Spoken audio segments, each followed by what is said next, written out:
Tizim tashkilotlarida korrupsiya bilan bog'liq holatlarni oldini olishda faqat nazorat bilan cheklanib qolmasdan ochiqlikni ta'minlash, ayniqsa fuqarolar murojaati bilan samarali ishlashni tashkil etish zarur bo'ladi. Xususan, O'ztransgaz tizimida korrupsiyaga oid murojaatlarni qabul qilishning yangi mexanizmlari joriy etilgan bo'lib, bu boradagi vazifalar ijrosi joylarda ham izchil ta'minlanishiga e'tibor qaratilmoqda. Navbatdagi targ'ibot uchrashuvi G'allaorol magistral gaz quvurlari boshqarmasida tashkil etildi.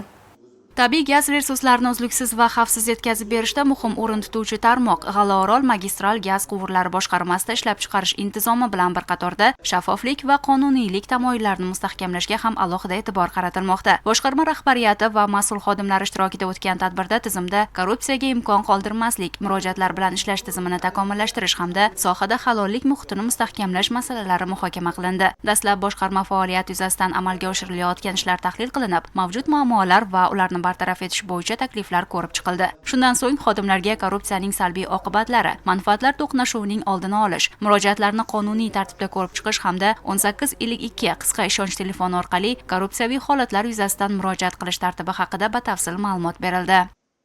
Bugungi kunda mana shu xodimlarni korrupsiyaga qarshi kurashish va uni korrupsiyani oldini olish maqsadida shu olib borilayotgan chora-tadbirlarni o'tkazyapmiz. O'ztransgaz AJning 2026-yil 20-apreldagi 63-sonli buyrug'ining 5-bandiga muvofiq komplians nazorat bo'limini 1852 qisqa ishonch telefon raqami tashkil etilgan. Bu 24 ga 7 ishlaydi. 1852 hamisha ishlab turadi. Call centerimiz bor. O'sha qanday nima vaziyatlar bo'lsa, shu call centerdan murojaat ko'rib chiqiladi. Korrupsiyani oldini olish maqsadida yig'ilishlar qilib, o'sha yig'ilishlarda shu xodimlarga korrupsiya haqida mana bu chiqayotgan qarorlar, yangi qonunlarni tanishtirib, qanday salbiy oqibatlarga olib kelishlarini tushuntirib, mana shunday targ'ibot va tashkilot ishlarini olib boryapmiz. Mutaxassislar tomonidan xizmat vazifalarini halol va vijdonan bajarish, xizmat odobi me'yorlariga rioya etish hamda korrupsiyaga nisbatan murosasiz munosabatni shakllantirish har bir xodimning ustuvor vazifasi ekani alohida ta'kidlandi. Tadbirdan ko'zlangan maqsad xodimlar o'rtasida korrupsiyaga qarshi murosasiz munosabatni shakllantirish, ularni faoliyatini to'laqonli, demak ochiq, shaffof va halol tizimda joriy etish va bu bo'yicha albatta nomaqbul xodimlarni aniqlash maqsadida qisqa ishonch raqam tashkil etilganligi bo'yicha ma'lumotlar berildi. Bugungi kunda 2026-yil O'zbekiston Respublikasida korrupsiyaga qarshi kurashish bo'yicha favqulodda holat e'lon qilingan yil sifatida Prezidentimiz tomonidan e'tirof etilgan. Mana shu bo'yicha biz tashkilotlarda, korxona muassasalarida korrupsiyaga qarshi targ'ibot tashviqot ishlarini amalga oshirmoqdamiz.